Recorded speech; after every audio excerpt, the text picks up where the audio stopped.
আমরা কি অতীতে গিয়ে আমাদের ভুলগুলো শুধরে নিতে পারি, অথবা ভবিষ্যতে গিয়ে কি দেখে আসতে পারি পৃথিবী কেমন হবে? সময় ভ্রমণ বা টাইম ট্রাভেল কি শুধুই সায়েন্স ফিকশন মুভির গল্প, নাকি বাস্তব বিজ্ঞানেও এর কোনো জায়গা আছে? আলবার্ট আইনস্টাইন থেকে শুরু করে স্টিফেন হকিং সবাই এই বিষয়টি নিয়ে কি ভেবেছিলেন? আজকের ভিডিওতে আমরা সময় ভ্রমণের বৈজ্ঞানিক এবং রহস্যময় দিকগুলো উন্মোচন করব। 1905 সালে আলবার্ট আইনস্টাইন তার থিওরি অফ রিলেটিভিটিতে প্রমাণ করেছিলেন যে সময় সবার জন্য সমান নয়। আপনি যদি আলোর কাছাকাছি গতিতে মহাকাশে ভ্রমণ করেন, তবে আপনার জন্য সময় অনেক ধীরে চলবে। এর মানে হলো, আপনি যখন পৃথিবীতে ফিরে আসবেন, দেখবেন আপনার বন্ধুরা বৃদ্ধ হয়ে গেছে, কিন্তু আপনি তরুণী রয়ে গেছেন। তাত্ত্বিকভাবে এই ভবিষ্যতের দিকে এক ধরনের সময় ভ্রমণ। বিজ্ঞানীরা মনে করেন মহাবিশ্বে ওয়ার্মহোল নামক কিছু সুড়ঙ্গ থাকতে পারে।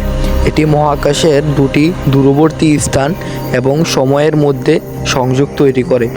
যদি আমরা একটি স্থিতিশীল ওয়ার্মহোল খুঁজে পাই, তবে তাত্ত্বিকভাবে অতীতের কোনো সময়ে পৌঁছাতে সম্ভব হতে পারে। কিন্তু সমস্যা হলো, এই সুড়ঙ্গগুলো অত্যন্ত ক্ষণস্থায়ী এবং বিপজ্জনক।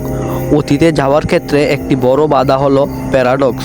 ধরুন, আপনি অতীতে গিয়ে এমন কিছু করলেন যাতে আপনার দাদার সাথে আপনার দাদির দেখা হলো না, তাহলে আপনার জন্মই হতো না। যদি আপনার জন্মই না হয়, তবে অতীতে গিয়ে এই কাজটি কে করলো? এই দাদাটি বিজ্ঞানীদের আজও ভাবিয়ে তোলে। মনে করেন আমরা অতীতে গেলেও কোনো কিছু পরিবর্তন করতে পারবো না, কারণ প্রকৃতি তা হতে দেবে না। সময় ভ্রমণ কি ভবিষ্যতে সত্যি হবে? হয়তো আমাদের পরবর্তী প্রজন্ম এমন কোনো প্রযুক্তি আবিষ্কার করবে যা আজ আমাদের কল্পনার বাইরে।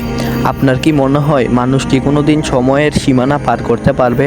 কমেন্টে আপনার মতামত জানান। ভিডিওটি ভালো লাগলে লাইক দিন এবং এই রহস্যময় যাত্রা জারি রাখতে জগতের রহস্য সাবস্ক্রাইব করুন।